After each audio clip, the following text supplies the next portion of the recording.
आज साफ साफ भारतीय जनता पार्टी की तानाशाही का टेलर का उदाहरण देश में बन गया। आज पूरे देश में एक ही बात लोग पूछते हैं कि इस देश में ये सरकार कैसे तानाशाही स्थापित कर रही है। किसी भी कीमत पर संविधान को बदलने, लोकतंत्र को खत्म करने का जो भारतीय जनता पार्टी का गुप्त मिशन है, जो सीक्रेट मिशन है, उसे कामयाब नहीं होने देगा। और इसके संकेत 3 चरण के मतदान से मिल रहे हैं। लेकिन सरकार जिद पर अड़ी रही। उसे ऐसा लग रहा था कि हम कुछ भी करेंगे इस देश के अंदर और लोग हमें 400 सीटें दे करके इस तानाशाही को आगे जारी रखने का मौका दे दें। कि इस बार बहुत बुरी तरह से भारतीय जनता पार्टी दिल्ली में 7 सीटें हारने जा रही है और इंडिया गठबंधन मिल करके दिल्ली की 7 सीटों को जीतने जा रही है।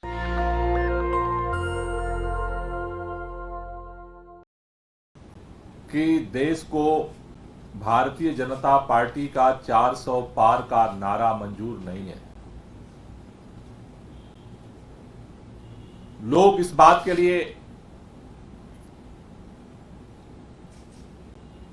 लगातार इकट्ठे हो रहे हैं कि भारतीय जनता पार्टी का जो मंसूबा है कि 400 सीटें जीत करके भारत के संविधान को बदला जाएगा, ये देश किसी भी कीमत पर संविधान को बदलने, लोकतंत्र को खत्म करने का जो भारतीय जनता पार्टी का गुप्त मिशन है, जो सीक्रेट मिशन है, उसे कामयाब नहीं होने देगा। और इसके संकेत 3 चरण के मतदान से मिल रहे हैं। जिन जिन राज्यों में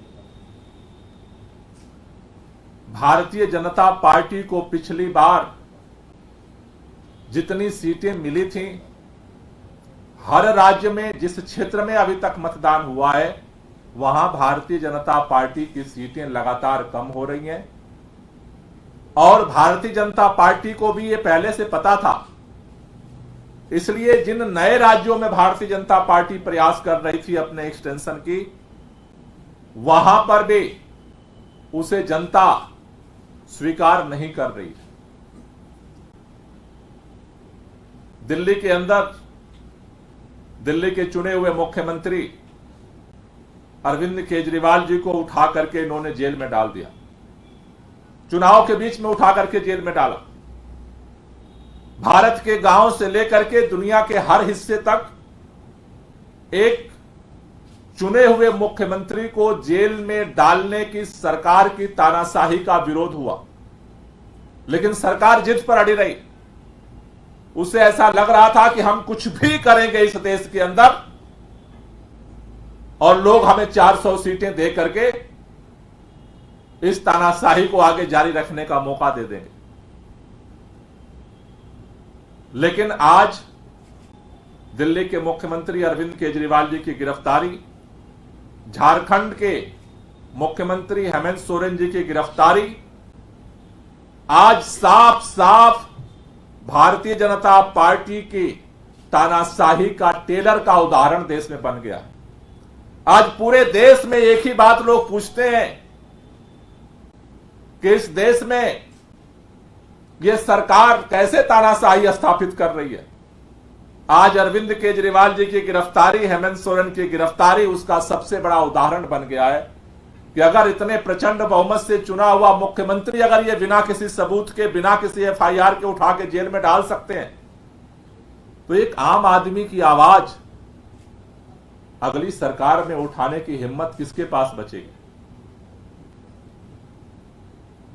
दिल्ली के अंदर इन्होंने ये बात सोची थी कि अरविंद केजरीवाल की गिरफ्तारी के बाद आम आदमी पार्टी खत्म हो जाएगी, विधायकों को हम तोड़ लेंगे, सरकार को खत्म कर देंगे, पार्टी तितर बितर हो जाएगी। लेकिन जिस तरह से दिल्ली की जनता ने, आम आदमी पार्टी के कार्यकर्ताओं ने, आम आदमी पार्टी के सभी साथियों ने मिलकर के एकजुटता के साथ इनकी तानाशाही का मुकाबला किया है, इस गिरफ्तारी ने आम आदमी पार्टी को और ताकत दिया है और एकता दी है, संघर्ष करने की हिम्मत दी है। और उसके तहत हमारे मीडिया के बहुत सारे साथी पूछते थे बहुत सारे लोगों को देश भर में प्रश्न था कि अरविंद केजरीवाल के जेल में जाने के बाद चुनाव प्रचार कैसे होगा, चुनाव अभियान कैसे चलेगा। लेकिन हमें इस बात की खुशी है, आज अरविंद केजरीवाल जेल में जरूर हैं, लेकिन दिल्ली के अंदर सबसे मजबूती के साथ अगर किसी पार्टी का चुनाव अभियान चल रहा है तो आम आदमी पार्टी का चल रहा है। अभी इस बार के बजट में जो बजट पास हुआ है, इस बार के बजट में 1000 करोड़ रुपया गांव के विकास के लिए पास हुआ है, जिसमें मुख्यमंत्री जी का लक्ष्य है कि गांव के अंदर कोई भी टूटी सड़क ना रहे, चाहे वो बारात घर हो, चाहे उनके डेवलपमेंट के गांव के जो भी काम हो। 1000 करोड़ रुपया इस बार के बजट में सरकार ने पास किया है, जिससे हर गांव के डेवलपमेंट पे हम फोकस करेंगे। गांव के लिए बिजली पानी की जो सुविधा है वो सबको मिल रही है, जैसे पूरे दिल्ली को मिल रही है। तो गांव के डेवलपमेंट पे हम फोकस करेंगे ग्रामीण पंचायत में। महिला संवाद में जैसा हम सब जानते हैं कि महिलाओं की सुरक्षा के लिए चाहे सीसीटीवी कैमरा लगाना हो, चाहे महिलाओं के लिए फ्री यात्रा करना हो, और खास तौर से जो इस बजट में पास हुआ है कि हर महिला को 1000 रुपए सम्मान राशि देने का, इन मुद्दों को लेकर के हम महिला संवाद को जो है आगे बढ़ाएंगे। पूर्वांचल समागम में दिल्ली के अंदर पूर्वांचल के लोगों से यहां की अर्थव्यवस्था चलती है। जितना श्रम शक्ति है, उस श्रम शक्ति का 90% पूर्वांचल के लोगों का।